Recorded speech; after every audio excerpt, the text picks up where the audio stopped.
एक प्रश्न आया है। महाराज जी नमस्कार। हमें यह समझ आ गया है हमारा जन्म मृत्यु सब सत्य नहीं है, क्योंकि सत्य में परिवर्तन नहीं है। हम एक कठपुतली है। महाराज जी अपने होने को हर पल कैसे महसूस करें, कृपया समझा दीजिए। धन्यवाद। प्रश्न में लिखा है कि हम एक कठपुतली हैं और फिर ये भी लिखा है कि अपने होने को हर पल कैसे महसूस करें। कैसा विरोधाभास है। यदि हम एक कठपुतली हैं तो हम कुछ भी महसूस कैसे कर सकते हैं। कठपुतली तो कुछ महसूस करती नहीं। गहरे जाइए। अभी आप उथला उथला समझ रहे हैं। गहरे में विभिन्नता नहीं अभिन्नता है। यह अपना होना, अपने होनेपन को जानिए ऐसा कहना, ये सब बातें केवल मात्र आपको समझाने के लिए, हिंट करने के लिए बोली जाती हैं। वास्तविकता तो यह है कि होना मात्र, या कहें इजनेस, या कहें प्रेजेंस, वैयक्तिक सत्ता नहीं है कि मेरा होना, तेरा होना, किसी और का होना, ये सब बातें सत्य हों। यह जो होनापन है, यह होना मात्र है, यह प्रेजेंस है। यह किसी वस्तु, व्यक्ति, जीव तथा आपका होना नहीं है। वस्तु, व्यक्ति, जीव आदि ये सब के सब विचार है, कंसेप्ट हैं, हमेशा अनुपस्थित हैं। इनकी सत्ता प्रतीति मात्र है विचारों के द्वारा। इनके होने का भ्रम विचारों की स्मृति की देन है। ऐसे में ऐसा कोई भी क्षण या मौका नहीं है जबकि आप इस होनेपन को महसूस नहीं कर रहे हैं। ध्यान रखिएगा, हम किसी वस्तु, व्यक्ति आदि के होने की बात नहीं कह रहे हैं, केवल मात्र होनापन, प्रेजेंस। हम ये कह रहे हैं ऐसे में ऐसा कोई भी क्षण या मौका नहीं है जबकि आप या कोई और इस होनेपन को महसूस नहीं कर रहे हैं। आप, हम या कोई और हमेशा ही उस एक होने मात्र में डूबे हुए उसी होने मात्र को ही महसूस करते हैं। बस विचार विभाजन पैदा करता है कि कुछ है जो कि तुम्हारे द्वारा जानने में आ रहा है। कुछ है कि प्रतीति में आप भी कुछ है एक व्यक्ति हो जाते हो,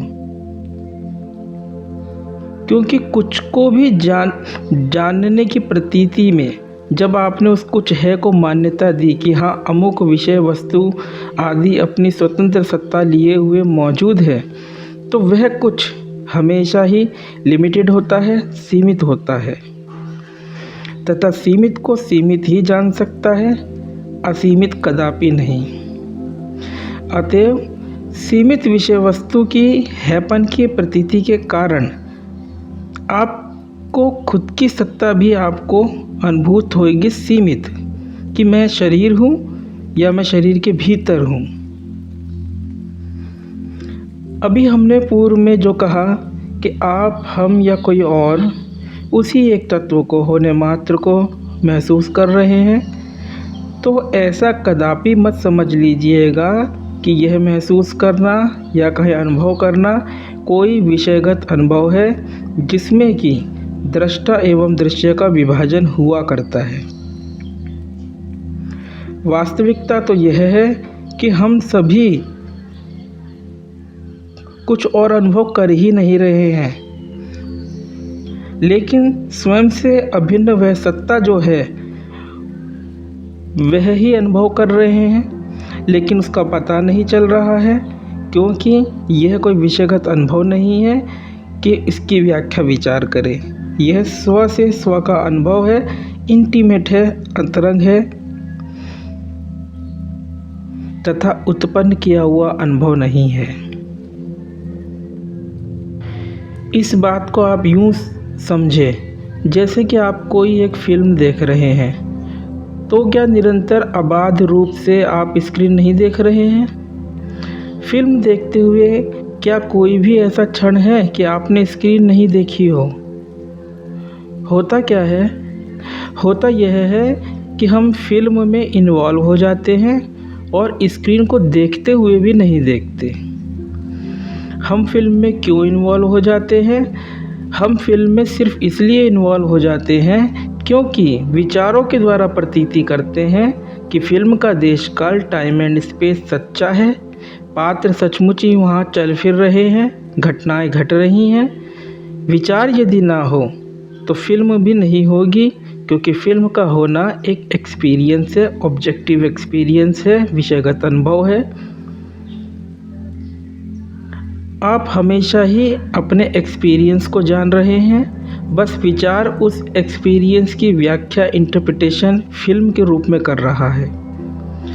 किसी छोटे बच्चे को बैठा दीजिए जिसके पास भाषा ना हो, उसके लिए फिल्म होना ना होना बराबर है। ठीक ऐसे ही अभी भी हो रहा है हमारे जागतिक व्यवहार में। विचारों के द्वारा, स्मृति के द्वारा देश काल सहित शरीर, मन एवं संसार की प्रतीति हो रही है। आप नाम रूप के लेवल हटा दें, उपाधियां हटा दें। ऐसा आप प्रैक्टिस के रूप में ना करें, क्योंकि प्रैक्टिस करना तो धारणा करना होगा। फिर कैसे करें? निष्ठापूर्वक करें कि हाँ ऐसा ही है। बुद्धि का निश्चय है कि शरीर, मन एवं संसार अपनी अपनी पृथक सत्ताएं लिए हुए मौजूद है। इस बुद्धि का निश्चय अब ऐसा होना चाहिए कि ऐसा बिल्कुल भी नहीं है। गौर करने लायक बात यह है कि जब विचार नहीं है तब कोई व्याख्या भी नहीं है, शरीर, मन एवं संसार भी नहीं है। विचारों की रहितता में सजग हो, मौन हो बैठे और कुछ भी जानने की या प्राप्त करने की अभिलाषा ना रखे, चेष्टा ना रखे।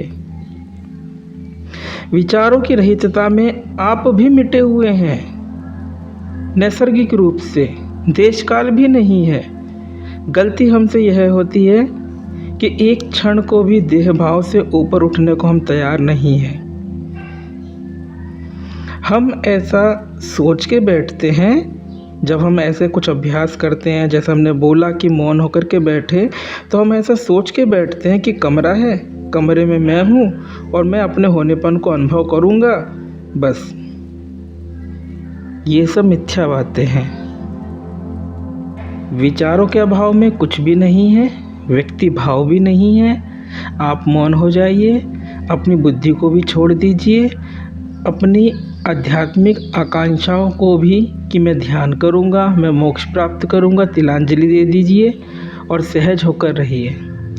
ऐसा करने पर आप एक व्यापक, शांत, उत्पत्ति एवं विनाश से रहित सत्ता के रूप में स्वयं को शेष पाएंगे, शेष रह जाएंगे। अधिकाधिक ऐसा करें, खाली समय में करें और हमारे लेख तथा सत्संग आदि को बार बार सुने, उनका सही मर्म ज्ञात करने का प्रयास करें। ऐसा हम इसलिए कह रहे हैं क्योंकि आपने जो प्रश्न हमें लिखा उसमें विरोधाभास है।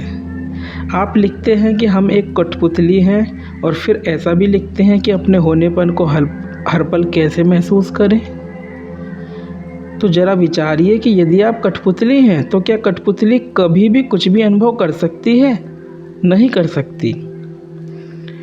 आप अपना स्टैंड चेंज करें और यह निश्चय करें कि मैं देह रहित हूँ, मैं शरीर नहीं हूँ। ऐसा प्रत्यक्ष जानना है, ना कि इस बात का कोई अभ्यास करना है कि मैं देह रहित हूँ, मैं शरीर नहीं हूँ। देह कभी नहीं कहती कि मैं तुम हूँ या मैं तुम्हारी हूँ।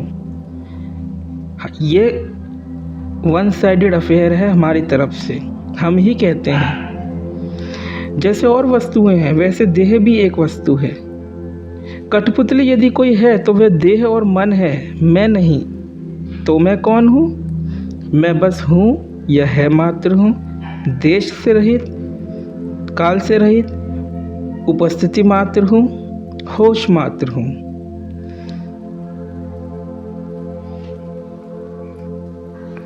और जो आपने प्रश्न में यह लिखा है कि हमें यह समझ में आ गया है कि हमारा जन्म, मृत्यु ये सब सत्य नहीं है, तो अभी आप मोटा मोटा समझ रहे हो, उथला उथला। इसलिए गहनतापूर्वक चिंतन मनन करें कि जन्म से तात्पर्य क्या है, मृत्यु से तात्पर्य क्या है, इन सब से संबंधित वीडियो चैनल के ऊपर उपलब्ध हैं। और जो आपने लिखा सत्य में परिवर्तन नहीं है, सत्य में परिवर्तन नहीं है, परिवर्तन केवल मात्र प्रकृति के अंदर होता है और ये परिवर्तन भी व्याख्या है विचारों के द्वारा। सत्य अपरिवर्तनशील है क्योंकि सत्य अखंड अद्वितीय एक है और वो मैं के रूप में सभी के पास में उपलब्ध है। मौन होकर के बैठ जाइए, शांत होकर के बैठ जाइए, कुछ भी पाने की खोजने की चेष्टाओं का परित्याग कर दीजिए और अपने होनेपन को, अपने होनेपन शब्द हम इसलिए बोल रहे हैं ताकि आपको एक हिंट हो सके। वास्तव में एक होना मात्र है, उसमें विभाजन नहीं है कि मेरा होना तेरा होना इस तरीके से। जब आप शांत और मौन हो जाएंगे, विचार रहित हो जाएंगे, चाहे थोड़ी देर के लिए हो जाएंगे, तो वो जो होना मात्र है वही शेष रह जाएगा। यदि आप उसको जानने की कोशिश करेंगे तो पुनः आप उसको विषय बना करके उससे भटक जाएंगे। तो ज्ञान मार्ग में कुछ खोजना ही भटकना है, स्वयं के रूप में शेष हो रह जाना ही लक्ष्य है। आज के लिए बस इतना ही। आशा है आपके प्रश्न का समाधान हुआ होगा। ओम। अगर आपको यह वीडियो पसंद आया है तो वीडियो को लाइक जरूर करें और चैनल को सब्सक्राइब कर इस ज्ञान के प्रवाह में अपनी श्रद्धांजलि अर्पित करें।